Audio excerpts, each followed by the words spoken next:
அனைவருக்கும் வணக்கம். குடும்பக் கதை பகுதி 9. எழுத்தாளர் லக்ஷ்மி அவர்களின் வைரம் எங்கே என்ற தொடர்கதை இப்பொழுது தொடரப்போகும் நான் உங்கள் சுகந்தி. ரொம்பவே சுவாரஸ்யமாக போயிட்டுருக்க இந்த தொடர்கதை உங்களுக்கு தினமும் வேணும் அப்படின்னா சப்ஸ்கிரைப் பண்ணி வச்சுக்கோங்க. பெல் பட்டன் ப்ரெஸ் பண்ணி வச்சுக்கோங்க. அப்போ தான் நான் போடுற அத்தனை பார்ட்ஸுமே உங்களுக்கு வரும். வாங்க கதைக்குள்ளே போகலாம். வழக்கம் போல இரவு உணவுக்கு புழுங்கல் அரிசி கஞ்சியைத்தான் அவர் சாப்பிட்டு விட்டிருந்தார். பாதி அளவுதான் அன்று அவரால் சாப்பிட முடிந்தது. மீதியை டம்ளரில் விட்டுவிட்டு எழுந்து கையை கழுவி வாயை துடைத்து கொண்டு நேரே தனது அறைக்குள் வந்து கட்டிலின் மீது உட்கார்ந்து விட்டார். உடம்பின் அசதி பாதி என்றால் உள்ளத்தில் குழப்பம் ஏற்படுத்திய சலிப்பு பாதி காரணமாக அவருக்கு மிகவும் ஓய்ச்சலாக இருந்தது. வெகுநேரம் படுக்கை மீது அமைதியின்றி ரத்னசாமி புரண்டு கொண்டிருந்தார். இன்னும் சில நாட்களில் அவரது மகளின் திருமணம் நடக்கவிருந்தது. உள்ளூர பெருத்த மகிழ்ச்சி என்றாலும் அவ்வப்போது அவர் மனதை சில சந்தேகங்கள், சிறு கவலைகள் உறுத்தி கொண்டிருந்தன. திருமணத்தை தானே எடுத்து நடத்தப் போவதாக நரேந்திரன் ஆரம்பத்திலேயே சொல்லிவிட்டிருந்தபடி விரைவாக செயல்பட்டு கொண்டிருந்தான். நிச்சயதார்த்தம் என்று தனிப்பட்ட நிகழ்ச்சி தேவையில்லை என்று ஒதுக்கிவிட்டிருந்தான். திருமண அழைப்பிதழ் அச்சடிக்க அவரிடம் சில விவகாரங்கள் கேட்டு தெரிந்து கொள்ள காரை கொண்டு அனுப்பி தனது பங்களாவிற்கு அவரை அன்று மாலை வர சொல்லியிருந்தான். வரவேற்பறையில் மெத்தென்று ஒரு சோஃபாவில் சாய்ந்து கொண்டு கண்களை நாலா பக்கமும் ஓடவிட்டு உட்கார்ந்திருந்தார் ரத்னசாமி. அலுவலக உடையை களைத்துவிட்டு வேட்டி சட்டையில் மாடியில் நின்று இறங்கி வந்த நரேந்திரன் அங்கே வந்து கலந்து கொண்டான். திருமண அழைப்பிதழை எழுத அவனது அந்தரங்க காரியதரிசியாக யோகநாதன் அருகில் வந்து உட்கார்ந்து கொண்டார். இன்னார் மகளே இன்னார் மகனுக்கு என்ற விவகாரம் எல்லாம் எழுதி முடித்த பின்னர் கல்யாணம் திருத்தணி கோவில் மண்டபத்தில் நடப்பதாக இடத்தை குறிப்பிட்டதை கேட்டு ரத்னசாமி திடுக்கிட்டு போனார். நரேந்திரனைப் போல குறுகிய காலத்தில் ஓஹோவென்று முன்னேறி மிகவும் வசதியாக வாழத் தெரியாது போனாலும் ரத்னசாமி தனது சாமர்த்தியத்தால் முன்னுக்கு வந்தவர். பற்றாக்குறையின்றி பதூசாக வாழ்ந்து கொண்டிருப்பவர். நரேந்திரனுக்கு பெண் கொடுக்கப் போகிறோம் என்றது மனிதனுக்கு ஒரு பெரிய ஆசை வந்துவிட்டிருந்தது. கல்யாணம் அவன் செலவில் தானே நடக்கப் போகிறது. நகரத்தில் உள்ள பிரபலமானதொரு கல்யாண மண்டபத்தில் திருமணத்தை தடபுடலாக நடத்த ஆலோசனை சொல்ல வேண்டும் என்று நினைத்தார். வியாபார உலகில் முக்கியமானவர்களும் வந்து வாழ்த்த மண்டபம் கொள்ளாது வந்து நிறைந்து விட்டிருக்கும் அத்தனை பேருக்கும் சிறப்பான கல்யாண சாப்பாடு போட்டு மாலை ரிசப்ஷன், பரதநாட்டியம் கச்சேரி, இரவு பிரபல வித்வான்களின் நாதஸ்வர இசையும் வைத்து ஜமாய்த்து விட வேண்டும். இது மாதிரி கல்யாணம் சமீபத்தில் யார் வீட்டிலும் நடந்ததில்லை என்று பார்த்தவர்கள் பிரமிக்க வேண்டும் என்றெல்லாம் பல கற்பனைகள் அவருக்கு. கோவில் மண்டபத்தில் கல்யாணமா? அவருக்கு பெருத்த ஏமாற்றமாக இருந்தது. அதை புரிந்து கொண்டவன் போல நரேந்திரன் புன்னகைத்தான். ஏதாவது ஒரு கோவிலில் என் கல்யாணம் மிக எளிமையாக நடத்தப்பட வேண்டும் என்பது என் தாயின் விருப்பம். அதனாலே தான் இந்த முடிவு என்றான். ஆமாம், மறைந்து போன பெரியவங்க விருப்பப்படித்தானே செய்யணும். அதனால் என்ன, கல்யாணத்தை கோவிலில் வைத்துக்கொண்டு ரிசப்ஷன் சென்னையில் வைத்து கொள்ளலாமே என்றார். என் கல்யாணத்தில் ரிசப்ஷன் கிடையாது. கல்யாணமான கையோடு அங்கிருந்தே நாங்கள் மைசூருக்கு காரில் தேனிலவுக்கு கிளம்பப் போவதாக ஏற்பாடு என்றான் நரேந்திரன். அதற்கு மேல் அவரால் குறுக்கே எதுவுமே பேச முடியவில்லை. எப்படியோ போகட்டும், கங்காவின் கழுத்தில் 3 முடிச்சுகள் விழுந்தால் போதும் என்றவாறு தலையை அசைத்து எல்லா ஏற்பாடுகளையும் ஆமோதித்தார். பூரணி, எல்லாருக்கும் காஃபி டிஃபனுக்கு ஏற்பாடு செய் என்று நரேந்திரன் குரல் கொடுத்த பொழுது உள்ளேருந்து வந்த அந்த உறவுக்கார பெண்ணை கவனித்தார். மனதிலே சுருக்கென்றதொரு சந்தேகம் முள்ளாக வேதனையுடன் நெருடியது. யார் இந்த பூரணி? இடுப்பிலே கொத்து சாவியும் முகத்திலே பணக்காரத்தனமும் தெரிகிறதே, இவள் யார்? அவனது மாமன் மகள் என்று அரைக்குறையாக கேள்விப்பட்டிருந்தார். உறவு பெண் இருக்கும் பொழுது அவளை ஒதுக்கிவிட்டு எப்படி இன்னொரு பொண்ணை இவர் கல்யாணம் பண்ண ஒத்துக்கிட்டாரு அப்படின்னு இளம் பெண் இங்கே இன்னும் எவ்வளவு காலம் தங்கியிருப்பா அப்படின்னு அவங்க அப்பா நினைக்கிறார். கை கழுவும் பீங்கான் அருகே எழுந்து சென்ற பொழுது நரேந்திரனிடம் அவராகவே ஆரம்பித்தார். பாவம் பூரணிக்கு தாய் தந்தை இருவரும் இல்லை போலிருக்கு என்று அவர் சொல்ல லேசாக முறுவலித்தான் நரேந்திரன். அவரது கேள்வியின் முழு அர்த்தமும் அவனுக்கு நன்றாகவே விளங்கிவிட்டது. பூரணி உண்மையில் என் மாமன் மகன் அல்ல. கேட்பவர்களுக்கு அப்படி சொல்லி வைத்திருந்தேன். அப்படியா? திகைப்புடன் கேட்டார் ரத்னசாமி. அவரது குழப்பம் இன்னும் அதிகமாகியது. எனக்கு ஒரு சமயம் உதவி செய்து உயிரை காப்பாற்றி தந்தவர் இவளது தாத்தா. அவர் இறந்ததும் இவள் அனாதையாகி விட்டதால் ஆதரவு தந்து என் பக்கத்தில் வைத்து கொண்டிருக்கிறேன். பாதுகாப்பாக என்றான். எச்சிலை விழுங்கிக் கொண்டார் ரத்னசாமி. பாதுகாப்பு என்றால் என்ன அர்த்தம்? பார்க்கிறவர்கள் என்ன நினைப்பார்கள்? ஒரு சமயம் நெருக்கமானதொரு தொடர்பு ஏற்கனவே இவர்களுக்கு இடையே ஏற்பட்டு விட்டிருக்கிறதோ என்னவோ? பணம் நிறைய வந்ததும் மனிதனுக்கு கூடவே பந்தாக்களும் வந்து சேர்ந்து விடுவது உலக இயல்புதானே. இவனுக்கு என்னென்ன பழக்கங்கள் ஏற்கனவே இருக்கிறதோ யார் கண்டார்கள் என்று நினைத்தார். ஒப்புதல் கொடுத்தாகிவிட்டது. இனி வாக்கு பிறழ முடியாதே. மனைவி என்ற உரிமை கங்காவுக்கு வந்ததும் பூரணி இடுப்பில் தொங்கும் கொத்துசாவி தானே இடம் மாறிவிடும். பின்னர் மெல்ல பூரணியை அந்த இடத்திலிருந்து வெளியேற்ற முடியாமலா போய்விடும்? ஒரு சமயம் பூரணி அவளது ஆசை நாயகியாக இருந்து தொலைத்திருந்தால் ஐயையோ, உடனடியாக அவளை கிளப்பிவிட முடியாதே. இவைகளை எல்லாம் பற்றி இப்பொழுது சிந்தித்து என்ன பயன்? ஆண் பிள்ளை நரேந்திரன் பணத்தில் புரளுகிறான். அந்த திமிர் ஆசைக்கு ஒருத்தி, அந்தஸ்துக்கு ஒரு மனைவியும் வைத்து வாழ விரும்பியிருந்தால் அவர் முட்டுக்கட்டை போட முடியுமா? கங்காதான் பொறுமையாக இருந்து இந்த சங்கடங்களை சமாளிக்க வேண்டும். இது ஒரு அந்தரங்கமான சங்கதி. ஒரு தாய் மகளிடம் சொல்ல வேண்டிய ஆலோசனை. அவர் ஒரு தந்தை மகளிடம் வீட்டு நிர்வாகத்தை பற்றி கூட மனம் விட்டு பேசியவர் இல்லை. இப்பொழுது திடீரென்று பூரணியை பற்றி வெளிப்படையாக தமது சந்தேகத்தை மகளிடம் எப்படி சொல்லிக் கொள்ள முடியும் என்று நினைத்தார். மேல் துண்டால் கையை துடைத்து கொண்டு மறுபடியும் வரவேற்பு அறை சோபாவில் வந்து உட்கார்ந்து கொண்டார். கல்யாணத்தை எளிமையாக நடத்துவது உங்க பிரியம், எனக்கு மறுப்பில்லை. ஒரு ஞாபகத்துக்கு வீடியோ கேமராவில் பிடிச்சி வச்சு கொள்வது நல்லதில்லையா என்றார் அவர். அதற்கென்ன, அப்படியே செய்துவிடலாம். உங்களுக்கு ஒரு பிரதி எடுத்து தந்துவிட ஏற்பாடு செய்துடுறேன். மகிழ்ச்சி தானே என்றான் நரேந்திரன். எனக்கு என்னத்துக்கு? எங்கள் வீட்டில் வீடியோ பெட்டி கிடையாதே. அதெல்லாம் வேண்டாம் என்றான். கவலைப்படாதீங்க மாமா, உங்களுக்கு ஒரு நல்ல கலர் டிவியும் வீடியோ பெட்டியும் வாங்கி எங்கள் பரிசாக தந்து விடுகிறோம். மகளை கட்டி கொடுத்துவிட்டு தன்னந்தனியாக நீங்கள் வீட்டில் உட்கார்ந்திருக்கும் பொழுது மகளின் திருமண படத்தை வீடியோவில் போட்டு பார்த்து திருப்தி அடையலாம். மெல்லிதாக சிரித்தான் நரேந்திரன். அன்று மாலை நடந்த எல்லாவற்றையும் நினைத்து கொண்டு பெருமூச்சுடன் படுக்கையில் புரண்டார் ரத்னசாமி.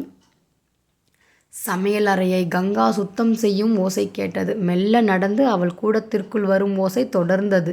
பாயை உதறி தரை மீது விரித்திருந்த தலையணையை தொப்பென்று போடும் சத்தமும் துல்லியமாக கேட்டது. வியாபாரம், பணம் சேர்ப்பது என்று வாழ்க்கையை எந்திரமாக்கி கொண்டிருந்தவருக்கு திடீரென்று மகளை பற்றி இரக்க சிந்தனை மனதை குடைத்தது. சூதுவாது எதுவும் தெரியாத பேதை பெண் கங்கா. அம்மா இறந்து போன பின்னர் வீட்டு பொறுப்பை ஏற்று அக்கறையுடன் நிர்வகித்து எதிர்த்து பேச தெரியாத அடக்கமாக வாழ்ந்து பழகிவிட்ட இவள் முதலாக அவரை சந்தித்த நரேந்திரன் வேறு. வியாபாரத்துறையில் முன்னணியில் நிற்கும் நரேந்திரன் வேறு. பணத்திமிரினால் அவர் மகள் கங்காவை அவன் ஆட்டி படைத்தால், ச்ச, என்ன எண்ணம் இது? தானே விரும்பி வந்து பெண் கேட்டது தானே மணந்து கொள்கிறான். கங்காவிடம் கடினமாக நடந்து கொள்ள மாட்டான். வெளியே ரொம்ப முரடு போல காண்பித்து கொள்ளும் இளைஞர்கள் எல்லாம் மனைவி என்று ஒருத்தி வந்துவிட்டால் அப்படியே அடங்கி போகிறார்கள். அவர் கூட சின்ன வயதில் ரொம்ப பிடிவாதக்காரராக இருக்கவில்லையா? மனைவி வந்ததும் எப்படி மாறிப்போனார்? பலவும் எண்ணி படுக்கையில் நின்று எழுந்து கூஜாவிலிருந்த நீரை கொஞ்சம் குடித்துவிட்டு மறுபடி தலையணை மீது சாய்ந்து கொண்டார். கூடத்தில் குழல் விளக்கை அணைத்துவிட்டு நடையில் விடி விளக்கை எரியவிட்டு பாயில் ஓரத்தில் அமர்ந்தபடி சுவரில் சாய்ந்து கொண்டிருந்தாள் கங்கா. அவளுக்கும் உறக்கம் வரவில்லை. மனதில் பல எண்ணங்கள் பொங்கி புரண்டு கொண்டிருந்தன. திருத்தணியில்தான் கல்யாணமாம். ரொம்ப எளிமையாக நடத்தப் போகிறாராம் மாப்பிள்ளை என அப்பா சொன்னபொழுது கங்கா புன்னகைத்தாள். எனக்கும் கூட ஆடம்பரமான திருமணத்திலே விருப்பம் இல்லையப்பா, மெல்லிய குரலில் வெட்கத்துடன் சொன்னாள். ரத்னசாமி உதட்டை கடித்து கொண்டார். இந்த பெண் இப்பவே நரேந்திரன் பேச்சுக்கு தலையாட்ட ஆரம்பித்து விட்டாள். தாலி கழுத்தில் ஏறியதும் என்ன செய்வாளோ என்று முணுமுணுத்தபடி நகர்ந்தார். அது கங்காவுக்கு நன்றாக கேட்டது. முகம் சிவந்து போய் தனக்குள்ளே சிரித்து கொண்டாள். திருமணத்திற்கு பின் கணவன் சொற்படி கேட்க வேண்டியது நியாயம்தானே என எண்ணியபடி காரியங்களை கவனிக்கலானாள். அதற்கு பின்னர் பாய்மேல் வந்து உட்கார்ந்தவளுக்கு எத்தனை சிந்தனைகள் இருக்காதா பின்னே. விடியற் காலை முகூர்த்தம் என்று அப்பா சொன்னார். மாங்கல்யம் சூட்டப்பட்டதும் மற்ற சம்பிரதாயங்கள் முடிந்தவுடன் அவள் கணவனுடன் படியேறி கோவிலுக்கு சென்று முருகனுக்கு அபிஷேக ஆராதனை செய்துவிட்டுத்தான் கல்யாண விருந்தில் கலந்து கொள்ள வேண்டும். வீட்டிலிருந்து தீர்த்தணிக்கு புறப்படும் முன்பே அவள் தனியாக ஒரு பெட்டியில் தேவைப்பட்ட புடவை மற்றவைகளை எடுத்து வைத்து கொள்ள வேண்டும். அருகிலிருந்து நேரே மைசூருக்கு தேனிலவுக்கு அங்கிருந்து நேரே மைசூருக்கு தேனிலவுக்கு புறப்பட வேண்டியிருக்கும் என்று அப்பா சொன்னாரே. இப்படியெல்லாம் நினைத்து கொண்டிருந்தாள். திருமணம் நிச்சயிக்கப்பட்டதுமே அடுத்த 2 நாள் கழித்து நரேந்திரன் அங்கே வந்து அவளை தன்னுடன் காரில் அனுப்பி வைக்க வேண்டுமென்று கேட்டுக்கொண்டான். கல்யாண புடவை நகைகள் அவளே பார்த்து வாங்கி கொள்ள வேண்டும் என்பதற்காக வெளியே அழைத்து போக விரும்புவதாக ரத்னசாமியின் உத்தரவை கேட்டு நின்றான். அவர் மறுக்கவில்லை. பூரண சம்மதத்துடன் அனுப்பி வைத்தார். காரை அவனேதான் ஓட்டினான். அவன் அருகே முன் ஆசனத்தில் அமர்ந்திருந்த பொழுது மேலே படாது சற்று எட்டி கதவோடு ஒட்டியபடிதான் உட்கார்ந்திருந்தாள். அதை பற்றி அவன் கண்டு கொள்ளாதது போல இருந்துவிட்டான். புடவை நகை கடைகளில் அவள் கண்களில் பட்டவைகளை பேராசையுடன் வாங்கி குவித்து கொள்ளவில்லை. அவள் கூரைப்புடவையை அவனே தேர்ந்தெடுத்தான். அவள் தன் உபயோகத்திற்கு 2 பட்டுச் சேலைகள் மட்டும் சாதாரண விலைக்குள் அடங்கியதாக தேர்ந்தெடுத்தாள். நகைக்கடையில் அவன் தனக்கு பிடித்தவைகளை வாங்கி முடித்தான். அவள் ஒரே ஒரு தங்க சரடை மட்டும் வாங்கி கொண்டாள். அம்மாவின் நகைகள் எனக்கு போதுமானதாக இருக்கிறது, அதிகம் வேண்டாம் என்றபொழுது அவன் சிரித்தான். வைரம், தங்கம், பட்டு பனாரஸ் இவைகளுக்கு மேல் உங்களது தூய அன்பு மட்டும் எனக்கு கிட்டினால் போதும் என்று சொல்ல வேண்டுமென்ற ஆசை அவளுக்கு. ஆனால் நாக்கு புரள மறுத்தது. உண்மையில் அவள் உணர்வுகளுடன் அவளை உண்மையாக நேசிக்கும் கணவனுடன் கூடி வாழ இன்பமானதொரு வாழ்க்கை, இல்வாழ்க்கை. அவளுக்கு அது கிட்டுமா? ஆமாம். அந்த பூரணி தொடர்ந்து அவர்களுடன் அந்த வீட்டில் தங்கி இருப்பாளா? அப்படியென்றால் இனம் காணாத ஒரு கலவரம் அடிவயிற்றை பிசைய, இத்தனை எதிர்பார்ப்புகளின் நடுவே நெஞ்சை அழுத்தும் வேதனையின் பிடியில் உணர்வுகள் நொறுங்கி கண்கள் கலங்கிப்போய் கண்ணீர் முத்துக்கள் கழுத்தை நனைப்பதை உணர்ந்தாள். கல்யாண கூட்ட மண்டபத்தில் அத்தனை இருக்கவில்லை. நரேந்திரனுக்கு உறவு என்று சொல்லிக்கொள்ள யாரும் இருக்கவில்லை. மாப்பிள்ளை வீட்டார்களாக பூரணி, தாயம்மாள், தங்கப்பன் மூவரும் மட்டுமே வந்திருந்தனர். கல்யாணத்திற்கு ஐயா எடுத்து கொடுத்த பட்டு சேலையில் பெருமையாக வளைய வந்து கொண்டிருந்தாள் தாயம்மாள். காற்றோட்டமாக இருந்த வாசல் பக்கம் புது வேட்டி சட்டை அலங்காரத்தில் வாயில் வெற்றிலையில் குதப்பிக்கொண்டு மகிழ்ச்சியுடன் நின்று கொண்டிருந்தான் தங்கப்பன். கூடத்தில் அமைக்கப்பட்டிருந்த மேடையில் உட்கார்ந்திருந்த மணமகளை அடிக்கொரு தடவை உள்ளே வந்து பார்த்துவிட்டு பற்களை காட்டி தன்னுள் சிரித்தபடி உலாவிக் கொண்டிருந்தான். நரேந்திரனது காரியதரிசி யோகநாதன் தன் குடும்பத்தாருடன் கல்யாணத்திற்கு முதல் நாளே அங்கு வந்து சேர்ந்து விட்டிருந்தார். கல்யாண ஏற்பாடுகளின் பொறுப்பு அத்தனையும் அவருடையதாக இருந்தது. சுள்ளென்று விடியலுக்குடனேயே புறப்பட்டு விட்டிருந்த கோடை சூரியனின் எரிச்சலில் பட்டு வேட்டி ஜிப்பாவில் வியர்த்து கொட்டிய வண்ணம் சமையலறைக்கும் வாசலுக்கும் பந்தலுக்கும் நடையா நடந்தார் அவர். நரேந்திரனின் வியாபார நண்பர்கள் சிலர், அலுவலக ஊழியர்கள், அவர்களது மனைவி மக்கள் என்று பொறுக்கி எடுத்தாற்போன்று கூட்டம் மண்டபத்தை நிறைத்து கொண்டிருந்தது. ரத்னசாமிக்கு உறவினர்கள், நண்பர்கள் என்று பலர் வந்துவிடவில்லை. திருத்தணியில் கல்யாணமா? விடியற்காலை முகூர்த்தமா? யாரால் அந்த வேளையில் அத்தனை தூரம் போக முடியும் என்று பலர் கல்யாண பத்திரிகையை வாசித்து பார்த்ததுமே திருமணத்தில் கலந்து கொள்ளும் முயற்சியை கைவிட்டு விட்டனர். ரத்னசாமிக்கு நெருங்கிய உறவினர்கள் யாரும் கிடையாது. சுபாவத்தில் அவர் யாருடனும் ஒட்டாத பிறவி. அடிநாளிலே அவர் தனது உறவினர்களை நெருங்க விட்டதில்லை. தாம் உண்டு, தம் வியாபாரம் உண்டு என்று சுயநலத்துடன் வாழ்ந்தவர். அதனால் பெண் வீட்டை சேர்ந்தவர்கள் என்று ஒரு பெருத்த கூட்டம் வந்துவிடவில்லை. வியாபாரம் செய்த காலத்தில் தெரிந்தவர்கள் என்றிருந்த ஒரு சிலர் மட்டும் நாசுக்காக தனியே புறப்பட்டு வந்திருந்தனர். கிராமத்தில் தன்னந்தனியாக தவித்த அவரது ஒன்றுவிட்ட விதவை சகோதரி காயம்பூ பத்திரிகையை கண்டதும் 2 நாட்களுக்கு முன்னதாகவே வந்துவிட்டிருந்தாள். ஒரு காரணம் பற்றி அவளை வரவேற்று தம்முடன் வைத்துக்கொண்டு கல்யாணத்திற்கு காரில் அழைத்து கொண்டு வந்திருந்தார் அவர். திருமணத்திற்கு பின் காயம்பூவை தம்முடன் வீட்டில் தங்க வைத்து கொள்ள வேண்டுமென்று தீர்மானித்திருந்தார். மகள் கணவன் வீட்டிற்கு போனதும் அவரையும் வீட்டையும் கவனிக்க ஒரு ஆள் வேண்டுமே. காயம்பூ அந்த ஏற்பாட்டிற்கு முழு மனதுடன் ஒப்புக்கொண்டாள். அரை நாள் பட்டினியாக அந்த மழைக்கு அவளது மண் வீடு இடிந்து தலையில் விழுந்து விடுமோ என பயந்து வாழ்ந்து கொண்டிருப்பவளுக்கு நிம்மதியானதொரு வாழ ஒரு இடமும் வயிற்று நிறைய சோறும் கிடைப்பதென்றால் கசக்கவா செய்யும்? கல்யாணத்திற்கு பின்னர் அவர் வீட்டில் தொடர்ந்து தங்கியிருக்கப் போகும் அவள் மண்டபத்தில் ஒரு பக்கம் எல்லாவற்றையும் வேடிக்கை பார்த்த வண்ணம் அமைந்திருந்தாள். எல்லாம் சரிவர நடந்து கொண்டு வருவதை எண்ணி ரத்னசாமிக்கு பெருத்த மன திருப்தி. பட்டு வேட்டி ஜிப்பாவில் கசகசத்து கொண்டு கையில் இருந்த ஓலை விசிறியை ஆட்டியபடி இங்கும் அங்கும் பார்வையிட்டு கொண்டிருந்தார். மேடை மேல் இருந்த தனது மகளை பார்த்து உள்ளூர மகிழ்ந்து போனார். பிடித்தாலும் புளியங்கொம்பா பிடித்து விட்டிருக்கிறோம் என்றதொரு கர்வம் அவருக்கு அவர் மனதை கவ்வி கொண்டிருந்தது. மண்டபத்தை வியாபித்து கண்களை கரித்த புகையை அவர் பொருட்படுத்தவில்லை. காற்றே இல்லாத இருக்கும் மூச்சை திணற செய்ததையும் பற்றி அவர் கவலைப்படவில்லை. விடியற் காலை முகூர்த்தம் என்று அழைப்பிதழ் கண்டிருந்தபடி குறிப்பிட்ட நேரத்தில் கெட்டி மேளம் என்று புரோகிதர் ஓங்கி குரல் கொடுக்க, குழந்தைகளின் கூச்சல், பெண்களின் சிரிப்பு, வந்தவர்களின் பேச்சுக்குரல் அத்தனையும் அமுக்கிவிட்டு மண்டபம் அதிர கெட்டி மேளம் முழங்க நரேந்திரனின் அவரது மகளின் கழுத்தில் 3 முடிச்சுகளை போடுவதைக் கண்டு ஆனந்தத்தில் கண்கள் பனிந்து போனார் அவர். பூரணி பின்னால் நாத்தியாக காமாட்சி விளக்கை கையில் வைத்து நிற்பதைக் கண்டு அவர் மனதில் குமுறி கொண்டிருந்த புகைச்சல் அடங்கி போனது. 10 பேர் முன்னணியில் பூரணியை அவன் தங்கையாக பாவித்ததை நிரூபித்து விட்டானே, இனியும் ஏன் அவளை பற்றி கவலைப்பட வேண்டும் என்று ஆறுதல் அவருக்கு.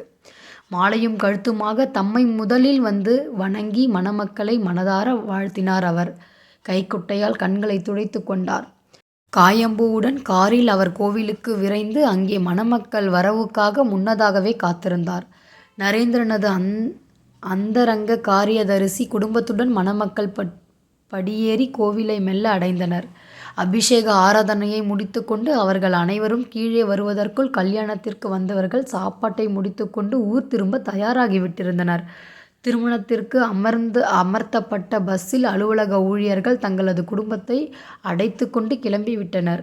காரில் வந்தவர்கள் வெற்றிலை பாக்கு பையை வாங்கி கொண்டு வேகமாக விடை பெற்று கொண்டு புறப்பட்டு விட்டனர். தாயம்மாள், தங்கப்பன், பூரணி மூவரும் மீதமுள்ள ஜாமான்களோடு ஊருக்கு திரும்பிவிட்டனர். அதற்கு பின் மண்டபம் காலியாக தெரிந்தது. மணமக்களும் யோகநாதனும் அவர் குடும்பத்தாரும் ரத்னசாமியும் காயம்பூவும் மட்டும்தான் இருந்தனர். மணமக்களுடன் உட்கார்ந்து சாப்பாட்டை முடித்து கொண்டு கையை கழுவி வாயை துடைத்து கொண்டு வாசலுக்கு வந்தார் ரத்னசாமி. குளிர்ச்சியான காற்று குளத்திலிருந்து வீசியது. அனுபவித்தபடியே நின்றார். மனம் பூரித்து போனார். மிக எளிய முறையில் திருமணம் நடந்து முடிந்தது. ஒரு வகையில் அவருக்கு நல்லதாகவே பட்டது. நகரத்திலே கல்யாணம் ஆடம்பரமாக செய்திருந்தால் பெண்ணின் தந்தை என்ற வகையில் பந்தலில் இங்கும் அங்கும் ஓடி வந்தவர்களை எதிர்கொண்டு வரவேற்று உபசரித்து மிகவும் அலண்டு போயிருப்பார். இதயம் பலவீனமாகி நோயாளியாகி விட்டிருக்கும் என்று அந்த அலைச்சல் தாக்குப்பிடிக்க முடியாது சங்கதியாகி விட்டிருக்கும். வெற்றிலையை மென்று கொண்டே மெல்ல கூடத்திற்குள் வந்தார். அவரின் முன்னால் மருமகன் வந்து நின்றான். யோகநாதன் குடும்பத்தோடு நீங்கள் சென்னைக்கு திரும்பலாம். நானும் கங்காவும் கொஞ்ச நேரத்தில் மைசூருக்கு பயணப்பட போகிறோம். காரை நானே ஓட்டிக்கொண்டு போகப் போகிறேன். சரிதானே என்று புன்முறுவல் இருத்தார். காலையிலிருந்து மனதில் மூளையில் ஒரு பக்கம் லேசாக நெருடிக்கொண்டிருந்த அந்த சங்கதியை பட்டென்று சொல்லிவிட்டார் ரத்னசாமி. கோவிலில் கல்யாணத்தை உன் தாயாரின் விருப்பப்படி முடிச்சு கொண்ட. எனக்கு நிம்மதிதான். மைசூருக்கு புறப்படும் முன் திருமணத்தை இங்குள்ள பதிவு திருமண அலுவலகத்தில் பதிவு செய்து விடுகிறது நல்லதில்லையா என்று கேட்டார். தேவையா மாமா? கடவுளின் சாட்சியை விட சட்டத்தின் சாட்சிகள் உங்களுக்கு பெரிதாக தெரிகிறதா? வேடிக்கையாக சிரித்தான் நரேந்திரன். மகளின் திருமணத்தை பல விதத்திலும் உறுதிப்படுத்துவதற்காக ரத்னசாமியின் உள்ளம் தவித்து கொண்டிருந்தது. அதுக்கில்ல மாப்பிள்ள, ஒரு சமயம் நீங்கள் வியாபார நிமித்தமாக வெளிநாடு போக வேண்டியிருந்தா கங்கா கூட வரணும்னு விரும்பினா விசா வாங்க பதிவு திருமண சான்றிதழ் பெரிதும் உபயோகப்படுமே. இங்கே பதிவு செய்து கொள்ள சௌகரியமாக இருப்பதால் சொன்னேன் என்று முனகினார். கவலைப்படாதீங்க மாமா, நான் அதற்கு ஏற்கனவே ஏற்பாடு செய்திருக்கேன். அந்த அலுவலகத்தில் என் வரவை எதிர்நோக்கி அலுவலர்கள் இருக்கிறார்கள். அதை முடித்து கொண்டு தான் நான் மைசூருக்கு புறப்படுவதாக உத்தேசம் என்றார். அப்பாடா என்று நிம்மதி பெருமூச்சு விட்டார் ரத்னசாமி. சிறிது நேரம் கழித்து யோகநாதனுடன் அவரும் சென்று பதிவு திருமணத்தை முடித்து கொண்டு திரும்பிவிட்டனர். மணமக்கள் புறப்பட்டதும் யோகநாதன் குடும்பத்துடன் காயம்பூவை கூட்டி கொண்டு சென்னைக்கு நிம்மதியாக இல்லம் கிளம்பினார். அவர் வழி நெடுகிலும் அவர் மனம் பலவும் எண்ணி மகிழ்ச்சியில் கொந்தளித்து கூத்தாடியது. இனி அவர் கவலைப்பட தேவையே இல்லை. கோவிலில் எளிமையான திருமணம் நடத்திய போதிலும் சட்டத்தின் முன் வெகு உறுதியாகிவிட்டது. நரேந்திரன் பணத்திமிரினால் அவரது மகளை ஆட்டி படைக்க முடியாது. அழுத்தமான அந்த உறவை உடைத்துவிட்டு அவன் தன் இஷ்டப்படி நடக்க முடியாது. இரும்பு பிடியாக சட்டம் அவனை நன்றாக சிக்க வைத்து கொண்டு விட்டிருக்கிறது. மனதிற்குள் மகிழ்ந்தபடி அவர் ஊர் வந்து சேர்ந்தார். நிம்மதியாக சாப்பிட்டார், உறங்கினார், வீட்டில் வளைய வந்தார். ஒரு வார காலம் ஒரே நொடியில் ஓடிச் சென்று விட்டது. திகைப்பு கங்காவுக்கு. அது மறக்க முடியாத இனிய அனுபவம். நரேந்திரன் அவர்களிடம் மிகவும் அன்பாக நடந்து கொண்டான்.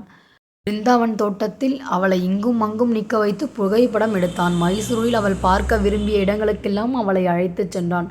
அவள் ஆசைப்பட்ட பொருட்களையெல்லாம் உடனுக்குடன் வாங்கி தந்தான். கங்காவின் மனம் பெருமையில் விம்பியது. நரேந்திரனை போன்ற அன்பான கணவன் அவளுக்கு கிடைத்தது எத்தனை பெரிய பாக்கியம் என்று நினைத்தாள்.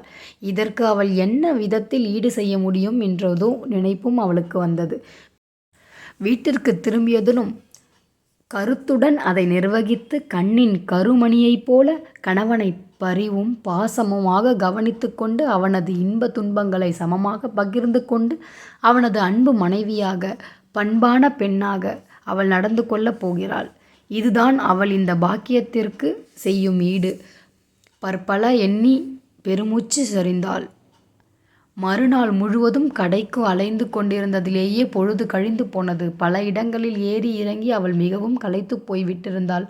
அன்று இரவு அடித்து போட்டது போல் உறங்கி விட்டிருந்தாள். விடியற் காலையிலே ஊர் திரும்ப பயணப்பட வேண்டுமென்று அவன் சொல்லிவிட்டிருந்தான். வாங்கின சாமான்களை அவசரமாக பெட்டியில் திணித்து கொண்டு விடியும் முன் பயணத்திற்கு தயாராகுவதற்குள் அவள் மிகவும் சோர்ந்து போனாள். மைசூரிலிருந்து பெங்களூர் வரும் வரை அவள் காரின் கதவோரத்திலே சாய்ந்தபடி தூங்கி போனாள். பெங்களூரில் ஒரு ஹோட்டல் முன் காரை நிறுத்தி அவளை காஃபி பலகாரம் சாப்பிட அழைத்துச் சென்றான். இப்போதான் இந்த கதையில் பெரிய ட்விஸ்டே வரப்போகுது, ரெடியாக இருங்க. சென்னைக்கு வண்டியை ஓட்டும் முன் அவள் பக்கம் திரும்பி மெல்லிய குரலில் சொன்னான். நம்ம கல்யாணத்துக்கு உன் அப்பா அதை நமக்கு பரிசாக தந்து விடுவார்னு எதிர்பார்த்தேன். திடுக்கிட்டு கங்கா கணவன் பக்கம் திரும்பி போனாள். எதை சொல்கிறீங்க? கவலையுடன் கேட்டாள். அந்த வைரப்பிள்ளையாரை பற்றி தான் சொல்கிறேன். அதை உன் தந்தை இனியாகிலுமாவது திரும்பி தந்து தம் செய்த பிசகுக்கு பிராயச்சித்தம் தேடிக் கொள்ளலாம் அல்லவா? ஆனால் மனிதர் லேசுப்பட்டவர் அல்ல, பெருத்த மோசடிக்காரர். தன் தந்தையை அவன் மட்டமாக பேசியது மனதில் குறுகுறுக்க தைக்கவே வேதனையிலும் வெட்கத்திலும் அவள் துவண்டு போனாள். என்ன பதிலை காணோம்? காரை ஒட்டிக்கொண்டே அவளை சிறிது கோபத்துடன் வெறித்தான். கங்கா நடுங்கி போய்விட்டாள். சற்று நேரம் முன்வரை காதலில் அவளுடன் குழைந்து கொஞ்சி பேசிய கணவன் இப்படி கடுமையாக அவளை அதட்டுகிறான். நெஞ்சு படபடக்க மேனி நடுங்க அவள் மெல்லிய குரலில் குழறினாள். உண்மையில் எனக்கு எதுவுமே தெரியாது. அப்பாவுக்கு ஏற்ற மகள் நீ. தப்பாமல் பிறந்திருக்க. என்னை ஏமாற்றி விட்டதாக உன் தந்தை நினைத்து கொண்டிருக்கிறார். உண்மையில் ஏமாறப்போவது அவர்தான். என்ன சொல்லுகிறான் கணவன் என புரியாது குழப்பத்துடன் விழித்து கங்காவுக்கு அவன் முகத்தை பார்க்கவும் பயமாக இருந்தது. அவள் செய்த குற்றம் என்ன? அவளை எதற்காக கடுமையாக கோபிக்கிறான்? புரியாது, பேசத் தோணாது, வழி முழுவதும் வேதனை நெஞ்சை குடைய காரின் கதவோரத்தில் ஒட்டிக்கொண்டு கண்களை மறைத்த கண்ணீரை விழுங்கிக் கொண்டு அமர்ந்திருந்தாள். கடவுளே, இது என்ன சோதனை! அவளது உள்ளம் ஓவென்று புலம்பிக் கொண்டிருந்தது. சுல் என்று வெயில் எதிர்த்த பிற்பகல் நேரம். சாலை ஓரத்தில் வண்டியை நிறுத்தினான் நரேந்திரன். முன்கூட்டியே ஓட்டலில் காஃபியை வாங்கி ஃப்ளாஸ்கில் நிறைத்து கொண்டு வந்திருந்தான். ஃப்ளாஸ்கை திறந்து 2 டம்ளர்களில் காஃபியை ஊற்றினான். டேஷ்போர்டில் சொருகி வைத்திருந்த பிஸ்கெட் பொட்டலத்தை எடுத்து திறந்து பிஸ்கெட்டை தட்டில் கொட்டி காஃபியுடன் அதை அவளிடம் நீட்டினான். சாப்பிடு, வீட்டுக்கு போவதற்குள் இருட்டிவிடும். வழியிலே ஓட்டலில் சாப்பிட நிறுத்த எனக்கு நேரமில்லை என்றான். அவனது முகத்தை நிமிர்ந்து பார்க்க துணிவின்றி அவள் காரை விட்டு இறங்கினாள். முகத்தில் கலைந்து விட்டிருந்த முடியை சரி செய்து கொண்டாள். கொளுத்தும் வெயிலுக்கு சாலை ஓரத்தில் புளிய மரத்து நிழல் சுகமாக இருந்தது. அவன் கொடுத்த தட்டையும் டம்ளரையும் வாங்கி கொண்டு எதிரே தெரிந்த வயல் பக்கம் பார்வையை திருப்பிய வண்ணம் நின்று கொண்டிருந்தாள். பிஸ்கெட் நமத்து போய் விட்டிருந்தது. ஒன்றை எடுத்து காஃபியில் நினைத்து மெல்ல வாயில் திணித்து கொண்டே வேடிக்கை பார்த்து கொண்டிருந்தாள். சற்று தொலைவில் தெரிந்த களத்து மேட்டு அருகே ஒரு சிறு ஓட்டு வீடு. அருகே சிறு கிணறு ஒன்று காணப்பட்டது. நடுத்தர வயதான பெண் ஒருத்தி கிணற்றிலிருந்து தண்ணீர் இறைத்து கொண்டிருந்தாள். வைக்கோல் போருக்கு பின் இருந்து தெரிந்த ஒரு மனிதன் தன் தலையிலிருந்த முண்டாசை அவிழ்த்து தோளில் போட்டுக்கொண்டு கிணற்று அருகே வந்தான். வாளியில் அவள் நிறைத்து வைத்திருந்த தண்ணீரில் முகம் கை கால் கழுவிவிட்டு துண்டால் முகத்தை துடைத்து கொண்டான். வீட்டில் வாசலருக்கு அருகே வளர்ந்த நிழல் பரவி கொண்டிருந்த மரத்தடியில் கிடந்த கயிற்றுக்கட்டிலின் மீது சாய்ந்து கொண்டான் அவன். உள்ளே சென்ற அந்த பெண் அலுமினிய தம்ளரில் ஒன்றில் நீரோ மோரோ கொண்டு வந்து கொடுக்க, சாப்பிட்டுவிட்டு கால்கள் ஆட்டிக்கொண்டே கட்டிலில் அமர்ந்தபடி ஏதோ அவன் சொல்ல சிரித்து கொண்டு அவள் கட்டிலின் காலடியில் அமர்ந்து கொண்டு வெற்றிலை பாக்கு சுண்ணாம்பு தடவி சுருட்டி அவனுக்கு தந்து கொண்டிருந்தாள். சினிமாவில் பார்ப்பதொரு காட்சி போல தென்பட்ட அதை வேடிக்கை பார்த்தபடி காப்பியை வேகமாக பருகி முடித்து விட்டாள் அவள். என்ன பார்க்குற? காரும் பங்களாவும் இல்லாமல் களத்து மேட்டில் குடித்தனம் செய்தாலும் புருஷன் மனைவி 2 பேரும் எத்தனை ஆசையும் பாசமுமாக இருக்கிறார்கள் தானே. அவங்கள பார்த்துக்கிட்டு யோசிக்கிற? நரேந்திரன் சிரித்தான். திடுக்கிட்டு போனாள் கங்கா. எப்படி அவள் நினைப்பதை இவன் யூகித்தான்? அவள் வாழ்க்கைக்கு வேண்டியது அந்தஸ்து அல்ல, அன்பான கணவன் தானே. அந்த சாதாரண தம்பதியரை போல அவளும் அவனும் மனம் ஒன்றி வாழ முடியாதா என எண்ணிய போதே அந்த பக்கம் கண்களை பனிக்க செய்துவிட்டது. கண்ணீரை விழுங்கிக் கொண்டு உதட்டை கடித்து கொண்டாள். அவனை மௌனமாக பார்த்தாள். நாமும் இவர்களை விட மிகவும் அந்யோன்யமானவர்களாக வாழ ஆரம்பிக்க முடியும். ஆனால் உன் அப்பா நமது அன்பில் மண்ணை வாரி போட்டு விட்டிருக்கிறாரே, என்ன செய்ய என்றான். அவள் பதில் பேசவில்லை. காலியான டம்ளரையும் பிஸ்கட்டுகளையும் எடுத்து கூடைக்குள் வைத்து காரின் ஆசனத்தில் கீழ் வைத்தாள். மீதமிருந்த பிஸ்கட்டுகளை பொட்டலத்தில் சுருட்டி கூடையில் திணித்தாள். சிறுவன் எங்கிருந்தோ வந்தான். பரட்டை தலை, ஆட்டுக்குட்டியை மேய்த்தபடி கையில் ஒரு குச்சியோடு அந்த குச்சியை உடம்பில் அணைத்தவாறு அவர்களின் காருக்கு அருகே வந்து நின்றான். அந்த பிஸ்கட் பொட்டலத்தை பையன்கிட்டே கொடு. உன் அப்பாவை போல எல்லாத்தையும் தனக்கே என்று முடக்கி வைத்து கொள்ள வேண்டாம் என்று சொன்னான். முகம் சிவந்து போனாள் அவள். நெஞ்சு படவென்று துடித்து கொண்டது. இது உங்க சொத்து, உங்க உத்தரவின்றி எப்படி எடுத்து கொடுப்பேன்? பளிச்சென்று பதிலுக்கு கேட்க கோபத்தில் அவள் நாப் துடித்தது. ஊர் திரும்பும் வழியில் கணவனுடன் வம்பும் வழக்கும் ஏன்? பதில் பேசாது பொட்டலத்தை எடுத்து சிறுவன் கையில் கொடுத்துவிட்டு காரில் ஏறிக்கொண்டாள். மறுபடியும் அவர்களுக்கிடையே நீண்ட மௌனம். வெயில் தாழ்ந்து குளிமையாக வீசிய காற்று அவளது கூந்தலை புரட்டி கொண்டிருந்தது. காரின் கதவோரத்தில் மழைக்கு ஒற்றிய குருவி போல அவள் ஒட்டி கொண்டிருந்தாள். பொன்மாலை பொழுது மெல்ல நகர அந்த வானம் செம்மையாகி மலைக்கு பின்னால் சூரியன் அமிழ லேசாக இருள் பரவத் தொடங்கியது. கொஞ்ச நேரத்தில் கருமையாகிவிட்டது. அவர்களது கார் சாலையில் வீசிய விளக்கொளியையும் எதிரே பூதத்தின் கண்கள் போல பிரகாசமாக வெளிச்சத்தை வீசிக்கொண்டு வந்த வாகனங்கள் பரப்பிய ஒளியையும் தவிர எங்கும் ஒரே இருளில் தனியாக தங்கள் வீட்டில் அப்பாவின் வருகையைக்காக காத்திருப்பது போன்றதொரு கலவரம் அவள் மனதை அடைத்து கொண்டிருந்தது. தலைக்கு மேல் இருந்த போக்குவரத்தை வழி காட்டும் கண்ணாடியின் ஓரத்தில் இருந்த கடிகாரம் சிவப்பு எண்களை ஓடவிட்டு துடித்து கொண்டிருந்தது. இரவு 8:50 என்று அவள் நேரத்தை தெரிந்து கொண்டபொழுது வண்டி நெடுஞ்சாலையில் நின்று நகரத்தின் எல்லையை சமீபத்துக்கு விட்டிருந்தது.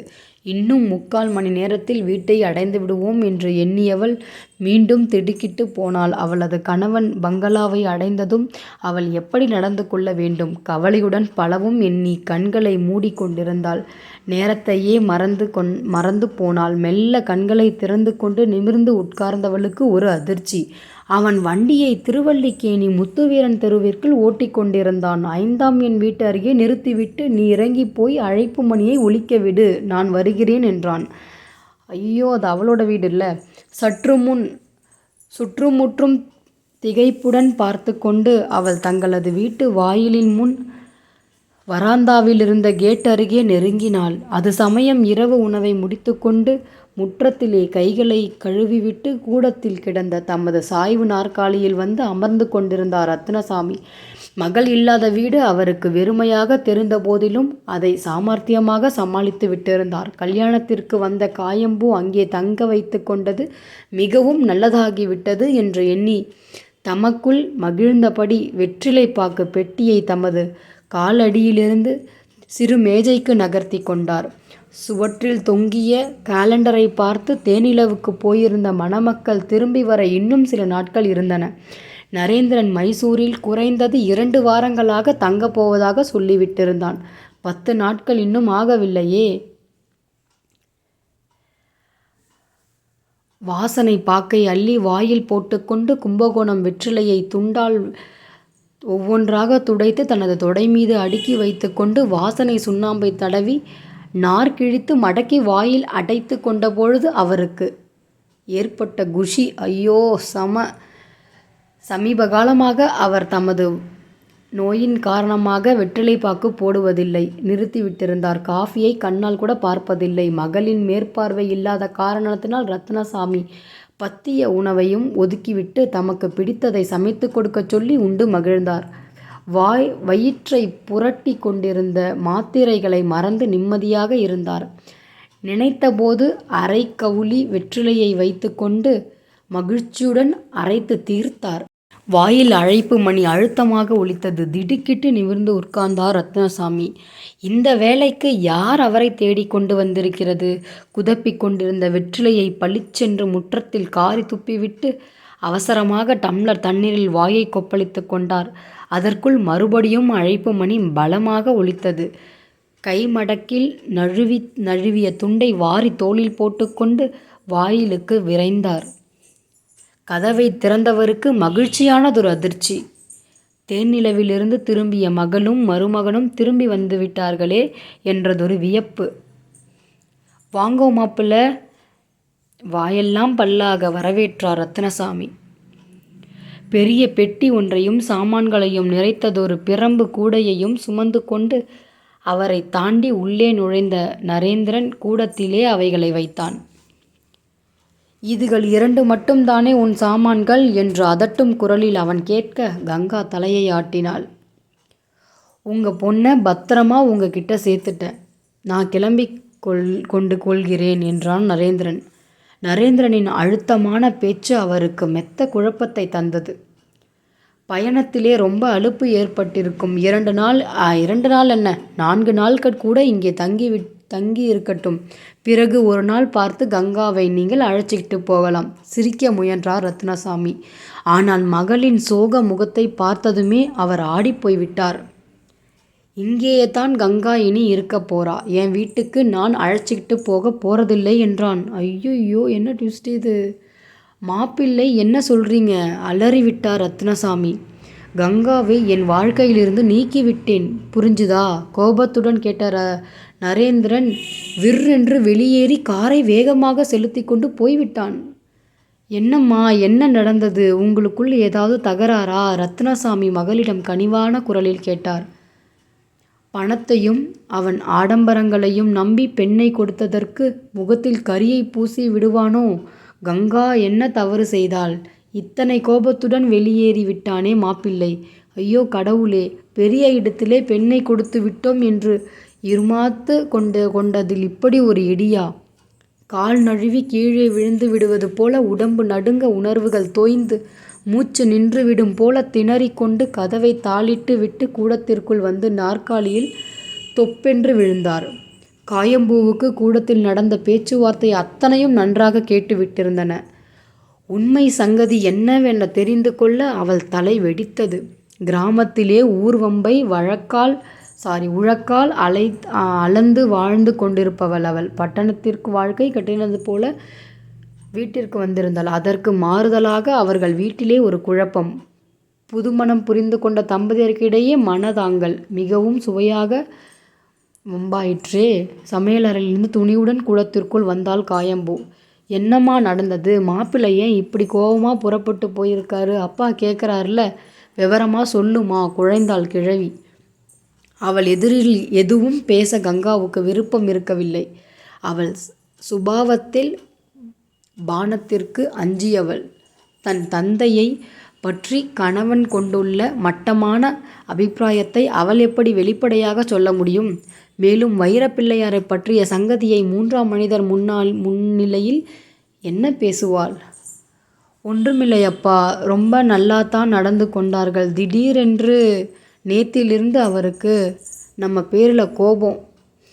என்னத்துக்குன்னு ஒரு பொண்ணு கேட்க மாட்டியோ? காயம்பூ தூரத்து உறவை காரணமாக்கி, எனக்கு தெரியாது, ஏன்னு தெரியாதுப்பா, நான் தவறே செய்யல என்று அழுதபடி கங்கா தன் முகத்தை கைகளால் மூடிக்கொண்டு குலுங்கி அழுதாள். ஐயோ, என்ன ட்விஸ்ட் இது! இந்த கதை நல்லாயிருக்கு. அடுத்த பாட்டு என்ன நடக்க போகுது? அவன் திரும்ப கங்காவை கூப்பிட்டுப்பானா? இல்லை இவங்க அப்பா போயிட்டு வைரப்பிள்ளாரை கொடுத்து என் பொண்ணை வச்சுக்கோ, நான் தான் வச்சுருந்தேன்னு சொல்லுவாரா? இல்லாட்டி பூரணிக்கும் இவனுக்கும் ஏதாவது ரிலேஷன்ஷிப் இருந்து அதனால் இவன் கங்காவை வேணான்னு சொல்லிட்டானா? இது எல்லா ட்விஸ்ட்டுமே அடுத்த பாட்டில் தெரியும். கண்டிப்பாக அடுத்த பாட்டை நீங்கள் பார்க்கணும் அப்படின்னா நீங்கள் சப்ஸ்கிரைப் பண்ணி வச்சுக்கோங்க, பெல் பட்டன் ப்ரெஸ் பண்ணுங்கள். அப்போ தான் நான் போட போகிற அந்த பகுதி உங்களை சேரும். எனக்குமே ரொம்ப ஆவலாக இருக்குது, என்ன நடக்கும் இவங்க லைஃப்பில் அப்படின்னு தெரிஞ்சுக்கணும். ஸோ நாளைக்கு வரைக்கும் நம்ம காத்திருக்கலாம். நன்றி, வணக்கம்.